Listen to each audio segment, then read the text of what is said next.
आज की क्लास में हम अलाइन एंड डिस्ट्रीब्यूट ऑप्शन को देखने वाले हैं। अलाइन ऑप्शन को यूज करते हुए हम अपने ऑब्जेक्ट को कैनवस के अकॉर्डिंग भी अलाइन कर सकते हैं, उसके अलावा सिलेक्शन के अकॉर्डिंग भी अलाइन कर सकते हैं। लेकिन अगर मैं डिस्ट्रीब्यूट ऑप्शन की बात करूं तो जब हम अपने ऑब्जेक्ट को डिस्ट्रीब्यूट करते हैं तो वो सिलेक्शन के हिसाब से ही डिस्ट्रीब्यूट होते हैं, कैनवस के हिसाब से डिस्ट्रीब्यूट नहीं होते। चाहे हम सिलेक्शन ऑप्शन यूज कर रहे हों या कैनवस ऑप्शन यूज कर रहे हों, दोनों सूरतों में वो ऑब्जेक्ट की सिलेक्शन के हिसाब से ही डिस्ट्रीब्यूट होते हैं।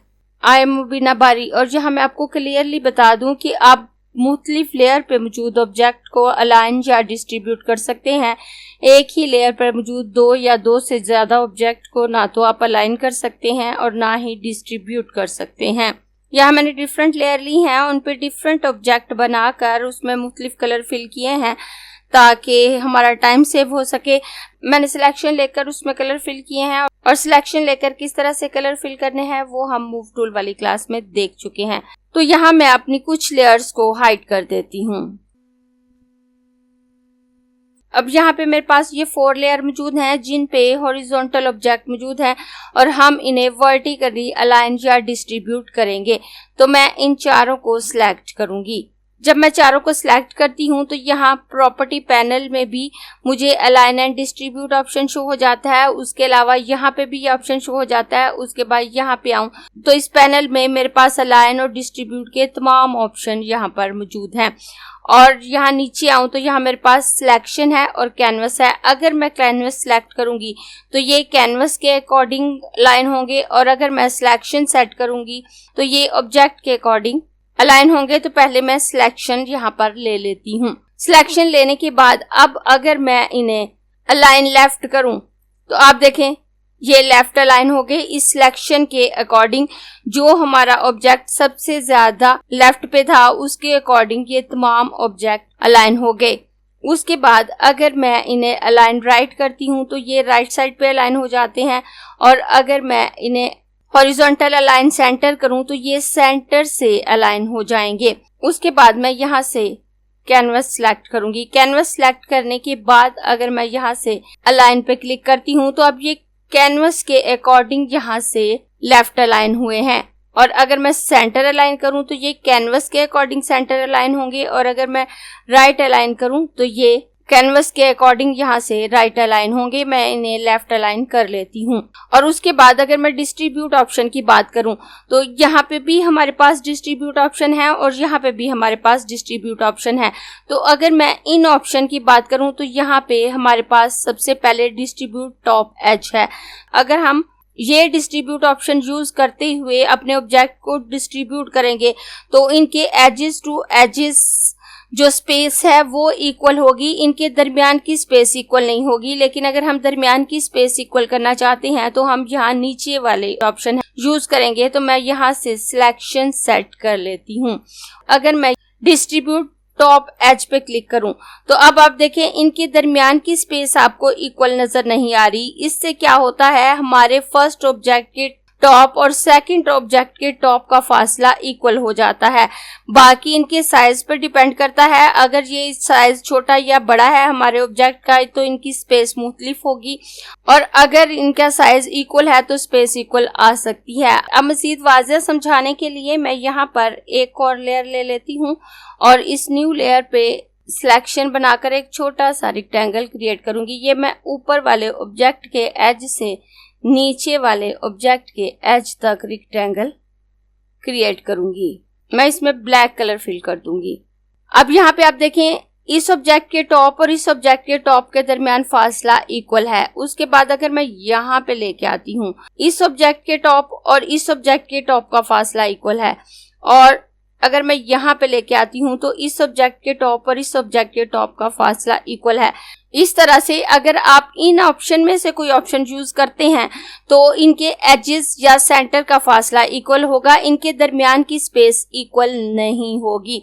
जैसे आप देखें अगर मैं इसको यहाँ पे रखूं और रखने के बाद मैं इसके साइज को छोटा कर देती हूँ, यहाँ से मैं शिफ्ट प्रेस करके इसकी विड्थ को थोड़ा सा ज्यादा कर देती हूँ और सिलेक्शन हटा के दिखाऊं तो आप देखें इनके दरमियान स्पेस कुछ इस तरह से आ रही है।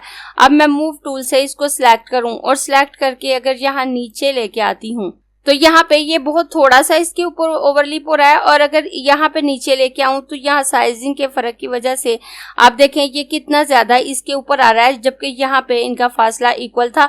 तो जब हम यहाँ से इन ऑप्शन को यूज करते हैं तो इसके टॉप एज का फासला इसके टॉप एज से इक्वल होगा। इनके दरमियान की स्पेस कितनी है, कम है, ज्यादा है, उससे इस सॉफ्टवेयर को कोई कंसर्न नहीं होगा। तो मैं इसको डिलीट कर देती हूँ। मैं इन सबको सिलेक्ट कर लेती हूँ और सिलेक्ट करने के बाद दोबारा यहाँ पे क्लिक करूंगी।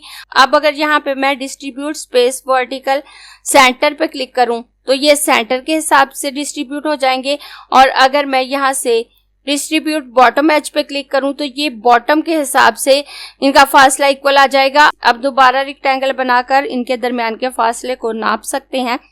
अगर मैं यहाँ से डिस्ट्रीब्यूट स्पेस वर्टिकली पे क्लिक करूं तो अब इनके ये दरमियान की स्पेस इक्वल आती है। ये नीचे जो डिस्ट्रीब्यूट का ऑप्शन है इससे इनके दरमियान की स्पेस इक्वल आएगी। अब हमारे ऑब्जेक्ट बड़े हों या छोटे हों उससे कोई फर्क नहीं पड़ेगा, इनके दरमियान की स्पेस इक्वल आएगी। अब मैं इन ऑब्जेक्ट को हाइड कर देती हूँ और यहाँ से मैं वर्टिकल ऑब्जेक्ट को शो कर लेती हूँ। उसके बाद मैं इन सबको सिलेक्ट करूंगी। तो मैं यहाँ से भी इनको अलाइन कर सकती हूँ। अगर मैं अलाइन टॉप एज पे क्लिक करूँ तो ये टॉप ऑब्जेक्ट के मुताबिक अलाइन हो जाएंगे। अगर मैं इन्हें सेंटर अलाइन करूँ तो ये सेंटर अलाइन हो जाएंगे। अगर मैं इन्हें बॉटम अलाइन करूँ तो ये बॉटम अलाइन हो जाते हैं। और डिस्ट्रीब्यूट के ऑप्शन के लिए मुझे यहाँ पे क्लिक करना पड़ता है। उसके अलावा प्रॉपर्टी पैनल में भी ये ऑप्शन मौजूद है। अलाइन ऑप्शन हमारे सामने है, जबकि हम यहाँ पे क्लिक करें तो डिस्ट्रीब्यूट ऑप्शन भी खुलकर हमारे सामने आ जाता है। अब यहाँ पे सिलेक्शन है। अगर मैं डिस्ट्रीब्यूट लेफ्ट एज पे क्लिक करूं तो इनकी left edge to left edge का फासला इक्वल हो जाएगा। अगर मैं सेंटर पे क्लिक करूं तो इनके सेंटर के हिसाब से इनका फासला इक्वल होगा। अगर मैं यहाँ से डिस्ट्रीब्यूट राइट एज पे क्लिक करूंगी तो राइट एज के अकॉर्डिंग फासला इनका इक्वल होगा। अगर मैं यहाँ से डिस्ट्रीब्यूट हॉरिजॉन्टल पे क्लिक करूं तो इनके दरमियान की स्पेस इक्वल आ जाती है। जब आप डिस्ट्रीब्यूट ऑप्शन यूज कर रहे होते हैं तो आप कैनवस या सिलेक्शन रखें, कुछ खास फर्क नहीं पड़ता, लेकिन अलाइन ऑप्शन को यूज करते हुए आप सिलेक्शन या कैनवस रखते हैं तो उससे बहुत ज्यादा फर्क आता है।